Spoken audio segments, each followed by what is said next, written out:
Hello everyone, आज हम इस वीडियो में साझेदारी एंड पार्टनरशिप के बारे में पढ़ेंगे। उसके मीनिंग देखेंगे, उसकी विशेषताएं क्या हैं और उसके एग्रीमेंट वगैरह के बारे में पढ़ेंगे।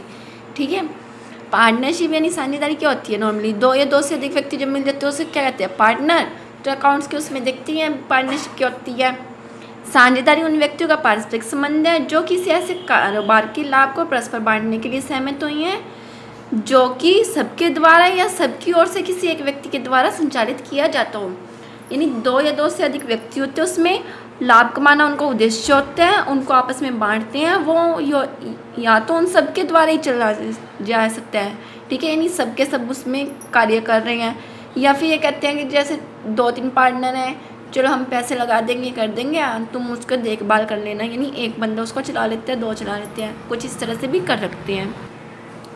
जैसे कि पता है आधुनिक युग में कि व्यापार है इतना बड़ा, यानी छोटी दुकानों की तो कोई वैल्यू ही नहीं हुई ना। छोटी छोटी जो शॉप होती है उनकी इतनी वैल्यू नहीं होती, बड़ी शॉप की अच्छी खासी वैल्यू होती है। मान लो मोबाइल रिपेयरिंग का ही काम है, छोटी मोटी शॉप पे कौन मोबाइल इतने देखने जाएगा। जो चमकती धमकती बड़ी सी शॉप हो उस पर सारे जाती। तो क्या होता है, एक अकेला जना तो मतलब एक अकेला जो बंदा है व्यापारी है वो इतना सारा सामान नहीं जुटा सकता ना, उसके पास इतनी क्वालिटी है, स्किल है। ठीक है, तो इसके लिए वो साझेदार बनते हैं। क्या होता है कि मान लो एक बंदे के पास पैसे हैं, दूसरे बंदे के पास अकाउंट्स की नॉलेज है, तीसरे बंदे के पास फील्ड की नॉलेज है, तो वो तीनों मिलके क्या करते हैं, चलो हम शॉप खोल लेंगे। एक जना पैसे लगा ले, दूसरा। ठीक है, इस तरह से भी कर सकते हैं, जरूरी नहीं है सभी के सभी उसमें पैसे लगाएं। तो आइए पढ़ते हैं बुक में। एकाकी व्यापारी के साधन कार्य क्षमता एवं जोखिम वहन करने की शक्ति है जो सीमित होती है, लिमिटेड होती है। मान लो उसके पास पैसे ना हो। साधन में क्या है कि उसके पास पूंजी कमी हो सकती है, मशीनरी की कमी हो सकती है। ठीक है, और कार्य क्षमता में यानी उसको नॉलेज ना हो इतनी काम करने की। जोखिम वहन करना यानी वो सोच रहे हैं व्यापार शुरू करेंगे, क्या पता बड़ा व्यापार करूँ, क्या पता लॉस हो जाए, तो उसमें लॉस उठाने की क्षमता ना। मान लो उसने लोन पे पैसे ले लिए कि हाँ प्रॉफिट हो जाएगा, पर उसको लॉस हो गया तो उसका तो ब्याज भी गया, पैसे भी गए, सब गए ना, कहाँ से भरेगा वो? तो ऐसा हो सकता है। अतः बड़े पैमाने का व्यापार संचालन करने के लिए अपेक्षाकृत अधिक पूंजी, अधिक योग्यता, अनुभव, अधिक श्रम, अधिक जोखिम वहन करने की शक्ति, अधिक कुशल व्यापार संचालन करने की क्षमता की आवश्यकता होती है, जो प्रत्येक व्यक्ति में संभव नहीं है कि वो संपूर्ण हो, कि एक ही व्यक्ति में सारी चीज़ हो। इस संसार में कुछ व्यक्ति धनवान हैं, कुछ अनुभवी हैं, कुछ किसी विशेषज्ञ वाले विशेषज्ञ हैं, कुछ व्यवहार कुशल व्यक्ति हैं। तो उनमें क्या करते हैं, विभिन्न गुणों वाले व्यक्ति आपस में मिल जाते हैं, साझेदारी कर लेते हैं। ठीक है, तो इन सभी की जो आवश्यकता का अनुभव हुआ, पूंजी, कार्यकुशलता, विशिष्टता का, इसी कारण साझेदारी का जन्म हुआ। साझेदारी का अर्थ क्या है? जब दो या दो से अधिक व्यक्ति अपनी स्वेच्छा से किसी वैध व्यवसाय को चलाने, उसके लाभों को परस्पर बांटने तथा उनमें निजी धन, संपत्ति, श्रम तथा कुशलता आदि को लगाने के लिए सहमत हो जाते हैं, तो उसे साझेदारी कहते हैं। ठीक है, यानी दो या दो से अधिक व्यक्ति शामिल होते हैं, अपनी इच्छा से होती हैं और वैध हो, इलीगल ना हो, कभी केस वगैरह हो जाए उन पर। ठीक है, तो वैध हो व्यापार और उसका लाभ बांटने के लिए राजी हो और संपत्तियां लगाने के लिए राजी हो, जो भी उनके पास गुण है या विशेषज्ञ हैं वो लगाने के लिए सहमत हो, तो उसे साझेदारी कहती हैं। तो इसमें डेफिनेशन दी हुई है भारतीय साझेदारी अधिनियम 1932 की धारा 4 के अनुसार। साझेदारी उन व्यक्तियों का पारस्परिक संबंध है जो किसी ऐसे कारोबार के लाभ को बांटने के लिए आपस में बांटने के लिए सहमत होती हैं, जो सबके द्वारा या सबकी ओर से किसी एक व्यक्ति के लिए संचालित हो। आया समझ में? ठीक है, व्यक्तिगत रूप से इसे साझेदार कह देते हैं, सामूहिक रूप से इसे फर्म कह देते हैं, और जो इनका व्यवसाय का नाम हो तो उसे फर्म का नाम कहा जाता है। ठीक है, यानी कारोबार का जो भी नाम हो उसे फर्म का नाम कहा जाता है। इसके लक्षण या विशेषताएं क्या है? ठीक है, कैरेक्टरिस्टिक और क्या होगी पार्टनरशिप की? दो या दो से अधिक व्यक्ति होने चाहिए, यानी दो या दो से अधिक व्यक्ति होने चाहिए। एक अकेला व्यक्ति खुद का साझेदार तो नहीं होता, वह एक अकेला व्यापारी होगा। अधिकतम संख्या का उल्लेख है कि मिनिमम तो इसमें 2 होनी चाहिए, अधिकतम कितनी होनी चाहिए? देखो, कंपनी की जो अधिनियम 2013 के अनुसार इसमें अधिकतम संख्या 100 कर दी थी। ठीक है, पर इसमें कुछ चेंजेस हुए। कंपनी विविध अधिनियम में 2014 के अनुसार 50 तक सीमित कर दी, यानी 13 में तो 100 कर दी थी, पर 14 में 50 कर दी। बाद में 14 आया, ठीक है, 2014 आया, तो उसके अनुसार ही इसमें 50 यानी मैक्सिमम 50 हो सकती हैं। Minimum number of partner 2, maximum 50। ध्यान रखना, इसमें शॉर्ट क्वेश्चन बन जाता है। Minimum number of partner 2, maximum number of partner 50। अनुबंध द्वारा व्यवसाय स्थापित करना, यानी जो व्यवसाय होगा वो किसी न किसी समझौते के द्वारा, अनुबंध के द्वारा ही होता है। साझेदारों में परस्पर किसी समझौते का होना साझेदारी का आवश्यक तत्व है। यही समझौता साझेदारों के आपसी संबंध को स्थापित करता है।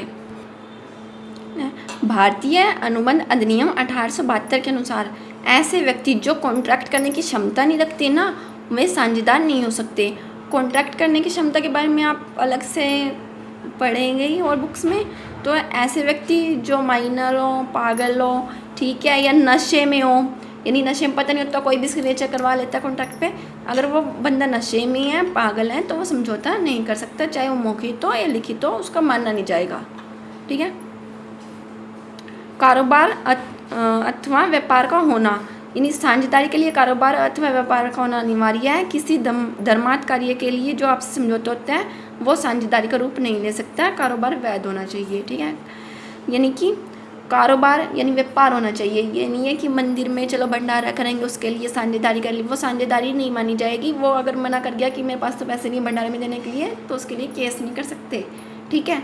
तो व्यापार को होना जरूरी है, और व्यापार कैसा होना चाहिए, वैध होना चाहिए।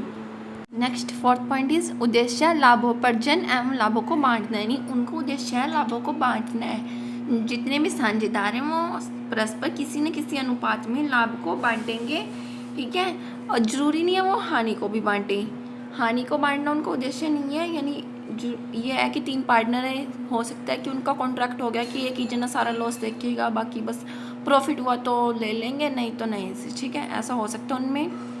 साझेदारी व्यवसाय का संचालन, साझेदारी का संचालन यानी सब साझेदार द्वारा या उनमें से किसी एक के द्वारा भी हो सकता है, ठीक है। असीमित पृथक एवं संयुक्त दायित्व, यानी उनका दायित्व है जो असीमित होता है, यानी जो भी लॉस होगा उसको पे करना ही पड़ेगा, चाहे उनकी पूंजी कितनी हो, चाहे उन्हें घर से पैसा लगाना पड़े, घर बेचना पड़ जाए, कैसे मर्जी हो, पर लॉस होगा तो पे करना पड़ेगा।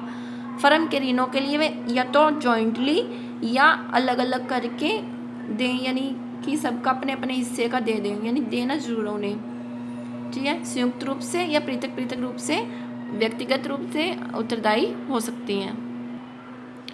प्रत्येक साझेदार फर्म का प्रतिनिधि एवं स्वामी होता है, यानी प्रत्येक साझेदार स्वामी भी होता है और प्रतिनिधि भी, यानी जैसे उनका एजेंट का काम होता है ना, अगर कोई कॉन्ट्रैक्ट एजेंट करें तो स्वामी का माना जाता है, उसी तरह यदि किसी एक साझेदार द्वारा फर्म के लिए कोई परसविंदा यानी कॉन्ट्रैक्ट किया जाता है तो वो सभी साझेदारों पर प्रभावी होता है। स्वामी की हैसियत से व्यवसाय में अपने लाभ पाने का अधिकार है। देखो उसे अगर वो कॉन्ट्रैक्ट कर रहा है तो सभी साझेदारों पर प्रभावी होगा, इस तरह वो एक प्रतिनिधि है, और स्वामी की हैसियत से उसे व्यवसाय में लाभ पाने का अधिकार है, यानी स्वामी भी है, वो एजेंट भी है। हित हस्तांतरण, साझेदारी में जो साझेदार है बिना साझेदारों की सहमति से हित का हस्तांतरण नहीं कर सकते, उसके लिए उसे सबसे अनुमति लेनी होगी।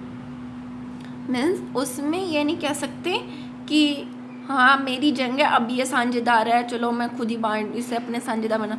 अगर वो अपनी जगह किसी और को अपना वो दे रहा है ना, जगह हिस्सा दे रहा है अपना, तो उसको पहले पूछना पड़ेगा सभी साझेदारों से। अगर सब ये कह दे कि हाँ अब हम इसे साझेदार बनाने के लिए राज़ी हैं तो ही वो साझेदार बनेगा। जबकि कंपनी में तो यह है ना, शेयर बांट अपने बेच सकती हैं, उसमें कोई पाबंदी नहीं है, पर साझेदारी में पाबंदी है, कंपनी में नहीं है। साझेदारों की संख्या, साझेदारों की संख्या कम से कम 2 व्यक्ति को होना जरूरी है, और अधिक से अधिकतम कितनी है 50, यानी मिनिमम 2 मैक्सिमम 50 मेंबर उसमें होने चाहिए। इससे कम या ज़्यादा होने पर वो इलीगल हो जाएगी, साझेदारी नहीं मानी जाएगी। 10th पॉइंट इज पूंजी लगाना अनिवार्य नहीं, सभी साझेदारों द्वारा निश्चित अनुपात में पूंजी लगाई जाती है, पर जरूरी नहीं है कि सभी पूंजी लगाए, अनिवार्य नहीं है।